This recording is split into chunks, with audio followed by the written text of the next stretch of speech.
I have on occasion notified the listserv of a new book I have written. But there is a big difference between what I have done infrequently and what you, Jonathan, have done repeatedly over the years. In my listserv announcements of new books, I have simply stated that the books existed and left it to the members to decode its merits or decide to ignore them altogether. In your case, however, your posts are filled with hyperbole and unfounded statements about the efficacy of your product, and, in this recent case, a poor attempt at cleverness.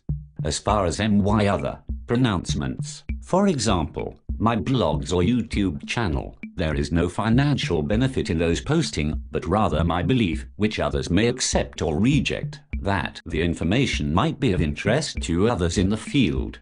As far as your statement that you are not a sports psychologist, perhaps then the listserv is not the place for you at all, as you seem to offer little or nothing to the collective conversation, though, admittedly, until you are barred from the listserv by the powers that be, you have an ostensible right to post as you wish. You do appear to have a PhD, though. Is it in psychology, and are you a member of a peer? If the latter, then you are bound by its ethical principles. Additionally, there are codes of ethics, and there is just plain respect and consideration for athletes who have apparently used your products. Do you think you are not bound by those unwritten rules of decency? As for your suggestion that the golfer will in time identify herself and openly promote your products, that is a right. To preemptively assume that responsibility is both unethical, if you are bound by any form of professional ethics, and, if not, a basic violation of the trust she put in you. Unless she signed an agreement giving you the right to use her name, or refer to her in an oblique way that would nonetheless enable others to identify her, you have, by any standard of professional or personal decency, acted like, well, a cad.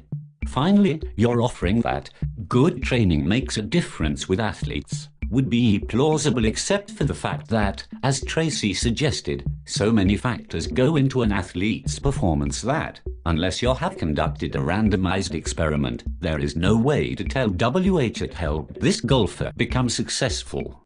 Though I will put my money on her years of hard work and the coaches and trainers who have worked with her for a long time. I do apologize to you and to the athlete concerned if I have done anything inappropriate. You sue. ND like a politician, giving the appearance of an apology and contrition without actually admitting that you did anything wrong, thus continuing to avoid any responsibility.